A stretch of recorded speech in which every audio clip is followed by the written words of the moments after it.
tem um deste? Sou louca pelo meu. Na verdade, adoro todas as minhas coisas. Já se perguntou de onde vêm todas as coisas que compramos e para onde vão quando nos desfazemos delas? Não conseguia deixar de pensar nisso, por isso quis saber mais sobre o assunto. E os livros diziam que as coisas se deslocam ao longo de um sistema. Da extração, para a produção, para a distribuição, para o consumo e para o tratamento de lixo. Isso tudo se chama a economia de materiais. Bem, estudei um pouco mais.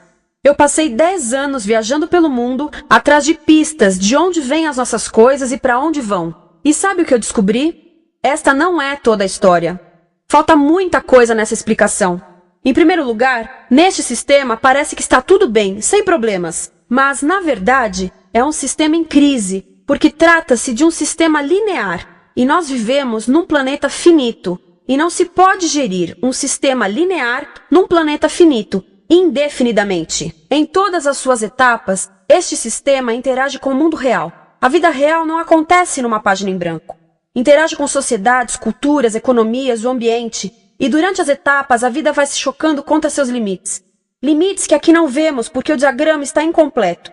Então voltemos atrás para preencher alguns espaços e ver o que falta. Uma das coisas mais importantes em falta são as pessoas. Sim, pessoas. As pessoas vivem e trabalham em todas as etapas desse sistema, onde algumas são um pouco mais importantes que outras. Algumas têm maior poder de decisão. Quem são elas? Comecemos pelo governo. Meus amigos dizem que eu devia usar um tanque para simbolizar o governo, e isso é uma realidade em muitos países, e cada vez mais também no nosso. Afinal, mais de 50% dos nossos impostos vão para os militares. Mas vou usar uma pessoa para simbolizar o governo, porque acredito nos valores e na visão de que o governo deve ser das pessoas, pelas pessoas, para as pessoas. A função do governo é olhar por nós, cuidar de nós. Esse é o seu trabalho. Depois vem as corporações. O que leva as corporações a parecerem maiores que o governo é porque elas são maiores que o governo. Atualmente, entre as 100 maiores economias da Terra, 51 são corporações. À medida que as corporações foram crescendo, em tamanho e poder, assistimos a uma pequena mudança no governo, como se estivessem mais preocupados com o bem-estar deles do que com o nosso. Muito bem, então vejamos o que mais falta nessa imagem. Começaremos pela extração, que é uma palavra pomposa para exploração de recursos naturais, que por sua vez é uma palavra pomposa para destruir o planeta. A verdade é que cortamos as árvores, arrebentamos as montanhas para extrair os metais, consumimos toda a água e exterminamos os animais. Aqui enfrentamos o nosso primeiro limite. Estamos ficando sem recursos naturais. Estamos utilizando demasiados materiais. Sei que isto pode ser difícil de ouvir, mas é a verdade. Por isso temos que lidar com isso. Durante apenas as 3 últimas décadas, foram consumidos 33% dos recursos naturais do planeta. Desapareceram. Cortamos, minamos, perfuramos e destruímos o planeta tão depressa que estamos debilitando a capacidade do planeta para sustentar o nosso modo de vida. Onde eu vivo, nos Estados Unidos, resta-nos menos de 4% da nossa floresta original. 40% dos cursos de água estão impróprios para o consumo. E o nosso problema não é apenas estarmos utilizando demasiados recursos, mas o fato de estarmos utilizando mais do que a nossa parte. Temos 5% da população mundial, mas usamos 30% dos recursos mundiais. Se todos consumissem ao ritmo dos Estados Unidos, precisaríamos de 3 a 5 planetas. E sabem uma coisa? Só temos um. Então, a resposta do meu país a essa limitação é simplesmente ir tomar dos outros. Este é o terceiro mundo, que alguém dirá tratar-se apenas de uma expressão para designar o local para onde foram as nossas matérias-primas. E o que é que acontece?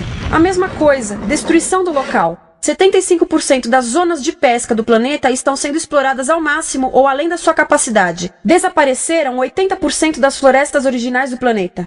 Só na Amazônia perdemos 2.000 árvores por minuto, o equivalente a um campo de futebol por minuto. Então, e as pessoas que vivem aqui?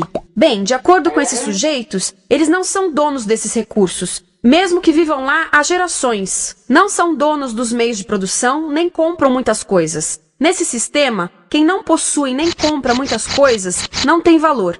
A seguir, as matérias-primas seguem para a produção, aonde utilizamos energia para misturar químicos tóxicos com recursos naturais para produzir produtos contaminados com tóxicos. Há atualmente no comércio mais de 100.000 químicos sintéticos. Apenas um punhado foi testado para avaliar o seu impacto na saúde, e nenhum foi testado em relação aos impactos sinérgicos na saúde, ou seja, a interação com todos os outros químicos aos quais estamos expostos diariamente. Por isso, desconhecemos o impacto total deles na saúde e no ambiente. Mas sabemos uma coisa: os tóxicos entram e saem. Enquanto continuarmos a introduzi-los nos nossos sistemas de produção industrial, continuaremos a inserir esses tóxicos nos produtos que levamos para nossas casas, trabalho e escolas, e claro, para nossos corpos. Como os BFRs, ou retardantes de incêndio à base de brometo, que tornam as coisas mais resistentes ao fogo, mas são super tóxicos. São neurotóxicos, ou seja, tóxicos para o cérebro. O que é que estamos fazendo usando esses químicos? Apesar disso, os usamos em nossos computadores, eletrodomésticos, sofás, colchões e até alguns travesseiros. Sim, pegamos nossos travesseiros, os revestimos com neurotoxinas, levamos para casa e dormimos por 8 horas com eles. Não sei, mas acho que num país com tanto potencial, poderíamos ter uma maneira melhor de evitar que as cabeças peguem fogo à noite. Sabia que essas toxinas vão se acumulando ao longo da cadeia alimentar e se concentram nos nossos corpos? Sabe qual é o alimento do topo da cadeia alimentar com o nível mais elevado de químicos tóxicos? O leite materno. Isto significa que os menores membros das nossas sociedades, os nossos bebês, recebem as maiores doses de químicos tóxicos das suas vidas a partir do leite das suas mães. Não acha que é uma incrível violação? A amamentação deveria ser o mais importante ato humano de nutrição. Deveria ser algo sagrado e seguro. A amamentação continua a ser o melhor e as mães devem amamentar, mas nós deveríamos proteger esse ato. Eles deviam protegê-lo. Eu pensava que zelavam pelos nossos interesses. As pessoas que mais sofrem com esses produtos químicos são os trabalhadores das fábricas. Muitos são mulheres em idade reprodutiva, que trabalham com toxinas que afetam a gestação, carcinogênicos e muito mais. Agora eu pergunto, que tipo de mulher em idade reprodutiva trabalharia no emprego deste, exposta a estas toxinas, a não ser uma mulher sem outra alternativa? Essa é uma das maravilhas desse sistema. A erosão dos ecossistemas e economias locais, aqui, garante um fluxo constante de pessoas sem alternativas. No mundo, há 200 mil pessoas por dia se deslocando de ambientes que as sustentaram ao longo de gerações para cidades, onde muitas vivem em bairros de lata, à procura de emprego, por mais tóxico que seja. Não só os recursos são desperdiçados ao longo desse sistema, mas também pessoas, comunidades inteiras são desfeitas. Sim, as toxinas entram e saem. Muitas delas saem das fábricas em produtos, e muitas mais saem como subprodutos, ou poluição. E estamos falando de muita poluição. Nos Estados Unidos, as indústrias admitem liberar mais de 1.800.000 quilos de químicos tóxicos por ano. Deve ser muito mais, porque isso é o que eles admitem. Trata-se de outro limite, porque quem quer ver e respirar 1.800.000 quilos de químicos tóxicos por ano? Então o que eles fazem? Mudam as fábricas poluidoras para o estrangeiro, para poluir outros países. Mas, surpresa, grande parte dessa poluição volta para nós trazida pelo vento.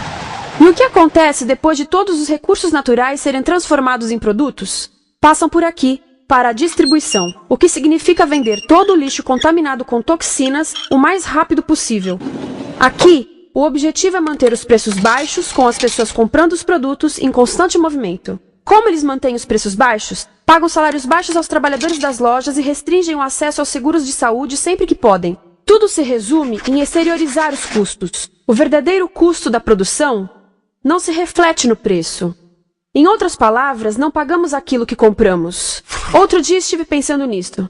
Ia a caminho do trabalho e queria ouvir as notícias. Por isso entrei numa loja para comprar um rádio. Encontrei um pequeno rádio verde engraçado que custava $4,99. Na fila do caixa pensei, como $4,99 podem refletir o custo da produção e transporte desse rádio até ele chegar nas minhas mãos? O metal deve ter sido extraído na África do Sul. O petróleo provavelmente do Iraque. O plástico produzido na China e talvez montado por uma criança de 15 anos numa fábrica do México. $4,99 não paga nem o aluguel do espaço ocupado na prateleira, nem parte do salário do empregado que me atendeu, ou as viagens de navio e caminhão que o rádio fez. Foi assim que eu percebi que eu não paguei o valor do rádio. Então, quem pagou? Estas pessoas pagaram com a perda do espaço dos seus recursos naturais. Estas pagaram com a perda do ar puro, com o aumento de doenças como asma e câncer. As crianças do Congo pagaram com o seu futuro, pois 30% delas abandonam a escola para trabalhar nas minas de coltan, um metal que usamos em aparelhos eletrônicos baratos e descartáveis. Estas pessoas pagaram por não ter direito ao seguro de saúde. Ao longo desse sistema, pessoas contribuíram para que eu comprasse o rádio por $4,99. Mas essas contribuições não são registradas por nenhum contabilista. É isto que eu quero dizer com exteriorizar o verdadeiro custo de produção. E isso nos leva à seta dourada do consumo. O coração do sistema, o motor que impulsiona. É tão importante proteger esta seta que se tornou prioridade daqueles dois sujeitos. É por isso que após o 11 de setembro, quando nosso país estava em choque, o presidente Bush poderia ter sugerido fazer luto, rezar, ter esperança, mas não, ele disse para fazermos compras. Compras! Nos tornamos uma nação de consumidores. Nossa principal identidade passou a ser de consumidores. Não mães, professores, agricultores, mas consumidores. Nosso valor é medido e demonstrado pelo quanto contribuímos para esta seta. Quanto consumimos. Não é isso que fazemos? Compramos, compramos, compramos. Manter os produtos circulando. E como circulam? Sabe qual a porcentagem dos produtos que circulam através desse sistema que ainda são usados 6 meses depois da venda na América do Norte? 50%? 20%? Não, 1%. 1. Em outras palavras, 99% das coisas que nós cultivamos, processamos, transformamos, 99% das coisas que percorrem o sistema são lixo em menos de 6 meses. Como é que podemos gerir um planeta com esse nível de rendimento? Mas não foi sempre assim. Hoje, o consumidor médio americano consome o dobro que há 50 anos. Pergunte à sua avó. No tempo dela, a boa gestão, a engenhosidade e a poupança eram valorizados. Então, como é que isso aconteceu? Bem, não aconteceu simplesmente. Foi planejado. Pouco depois da Segunda Guerra Mundial, estes sujeitos estudavam a forma de impulsionar a economia. O analista de vendas Victor Lebow articulou a solução que se tornaria a norma de todo o sistema. Ele disse: a nossa enorme economia produtiva exige que façamos do consumo a nossa forma de vida, que tornemos a compra e o uso de bens em rituais, que procuremos a nossa satisfação espiritual, a satisfação do nosso ego no consumo. Precisamos que as coisas sejam consumidas, destruídas, substituídas e descartadas a um ritmo cada vez maior. O conselheiro econômico do presidente Eisenhower disse: o principal objetivo da economia americana é produzir mais bens de consumo. Mais bens de consumo? O nosso principal objetivo? Não é providenciar cuidados médicos, ou educação, ou transportes seguros, ou sustentabilidade, ou justiça? Bens de consumo? Como é que eles nos fizeram adotar esse sistema de forma tão entusiástica? Bem, 2 das suas estratégias mais bem-sucedidas são a obsolescência planejada e a obsolescência perceptiva. A obsolescência planejada é uma outra forma de dizer criado para ir para o lixo. Eles fazem as coisas de modo que sejam inúteis tão rápido quanto possível para jogarmos fora e voltarmos a comprar. Isso é óbvio em sacolas ou copos de plástico, mas verifica-se isso em coisas maiores como esfregões, DVDs, máquinas fotográficas, churrasqueiras, quase tudo. Até computadores. Já reparou que quando compra um computador, a tecnologia muda tão rápido que em poucos anos se torna quase um impedimento para a comunicação? Fiquei curiosa e abri um desses computadores para ver o que tinha dentro. E descobri que a peça que se muda a cada ano é apenas uma pecinha no canto. Mas não se pode mudar apenas essa peça, porque cada nova versão tem um formato diferente. Tem que jogar tudo fora e comprar um novo. Estive lendo sobre o design industrial da década de 50, quando a obsolescência planejada começou a aparecer.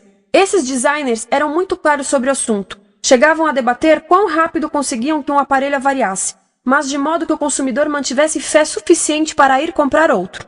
Foi tão intencional, mas as coisas não avariam suficientemente rápido para manter essa seta funcionando.